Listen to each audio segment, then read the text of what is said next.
খুলনা প্রকৌশল ও প্রযুক্তি বিশ্ববিদ্যালয় কুয়েটের সংকট নিরসন না হওয়ার পেছনে প্রশাসনকে দায়ী করেছেন শিক্ষকরা। কুয়েটকে অস্থিতিশীল করা ও শিক্ষকদের লাঞ্ছনাকারী শিক্ষার্থীদের শাস্তি না পাওয়ায় উদ্বিগ্ন তারা। রাজনৈতিক লেজুর বৃত্তির কারণে সমস্যার সমাধান সম্ভব হচ্ছে না বলে মনে করছেন বিশিষ্টজনরা। এ নিয়ে আরো জানাতে খুলনা থেকে যুক্ত হয়েছেন সহকর্মী অভিজিৎ পাল। অভিজিৎ, কুয়েটের বর্তমান পরিস্থিতি কি, আর আজ কখন বিক্ষোভ কার্যক্রম শুরু হতে পারে, এই বিষয়ে বিশ্ববিদ্যালয় প্রশাসন কি বলছে? তাদের বিরুদ্ধে তো অভিযোগ করেছেন শিক্ষক সমিতি। এই ঈদে জামা জুতো অ্যাকসেসরিজের ডিসকাউন্ট।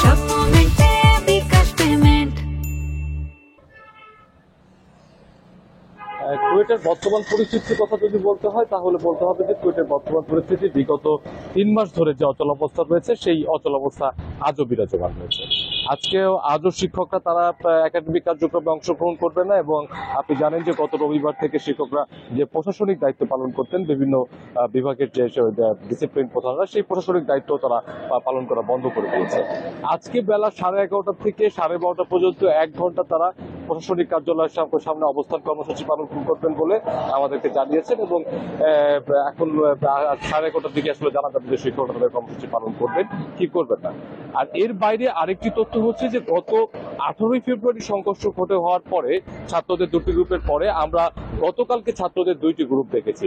আমরা গতকালকে যখন শিক্ষকরা যখন কর্মবিরতির জন্য প্রশাসনিক ভবনের সামনে অবস্থান কর্মসূচি পালন করেন, তখন এই বিশ্ববিদ্যালয়ের 19 ব্যাচের যে সমস্ত ছাত্রছাত্রীরা ছিলেন যারা আসলে সিআর এর দায়িত্ব পালন করেন, সেই সমস্ত ছাত্ররা প্রায় 100 জনের মতো শিক্ষার্থী এই শিক্ষকদের কর্মসূচির সাথে তারা একাত্মতা প্রকাশ করেন, এবং তারা বলেন যে তদন্ত কমিটি গঠন করা হয়েছিল 18 ফেব্রুয়ারি সংঘর্ষের ঘটনায়, সেই তদন্ত কমিটি তদন্ত প্রতিবেদনের ভিত্তিতে শিক্ষক লাঞ্ছিত এবং এই যে সংঘর্ষের ঘটনা ঘটেছে তার বিচার হতে হবে। তবে কোনো নিরাপরাধ ব্যক্তি সে ছাত্র যেন বিচারের সম্মুখীন না হয় সেই দাবিটি তারা জানিয়েছেন।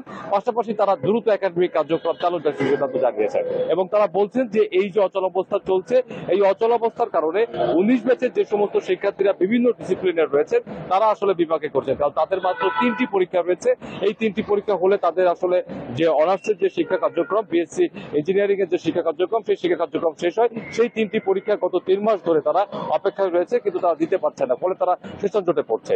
অপরদিকে 18 ফেব্রুয়ারি সংঘর্ষের পর থেকে ছাত্র রাজনীতি বন্ধ এবং তৎকালীন উপাচার্যের পদত্যাগের দাবিতে যারা কর্মসূচি পালন করে আসছিলেন তারা অবশ্য বলছেন যে বিগত উপাচার্যের সময় তৈরি করা তদন্ত কমিটি তদন্ত প্রতিবেদন তারা মানবেন না। তারা নতুন করে বর্তমান যিনি অন্তর্বর্তীকালীন উপাচার্য এসেছেন তার দায়িত্বে নতুন করে আরেকটি তদন্ত কমিটি করার দায়িত্ব দাবি জানিয়েছেন, এবং সেই তদন্ত কমিটিকে আবার পুনরায় তদন্তের দাবি জানিয়েছেন তারা। অর্থাৎ তারা দাবিতে অনড় রয়েছেন। আমরা এই বিষয়ে বিশ্ববিদ্যালয় প্রশাসনের সঙ্গে কথা বলেছি, তারা আসলে এই নিরসনের ব্যাপারে এখনো পর্যন্ত আসলে কোনো ধরনের কোনো সিদ্ধান্তে আসতে পারেনি, এবং বিশ্ববিদ্যালয়ের উপাচার্য তিনি গত বৃহস্পতিবার তিনি নিজেই স্বীকার করেছেন যে আসলে দুই পক্ষই অনড় রয়েছে তাদের নিজ নিজ দাবিতে, এই কারণে তাদেরকে অনেকটা বেগ পেতে হচ্ছে। তবে তিনি আশাবাদ ব্যক্ত করেছেন যে খুব শীঘ্রই আসলে সমস্যার সমাধান হবে এবং শিক্ষকরা ক্লাসে ফিরবেন, ছাত্রছাত্রীরাও ক্লাসে ফিরবেন, এবং কুয়েটের যে নিয়মিত শিক্ষা কার্যক্রম সেই নিয়মিত শিক্ষা কার্যক্রম আবার পুনরায় চালু হবে।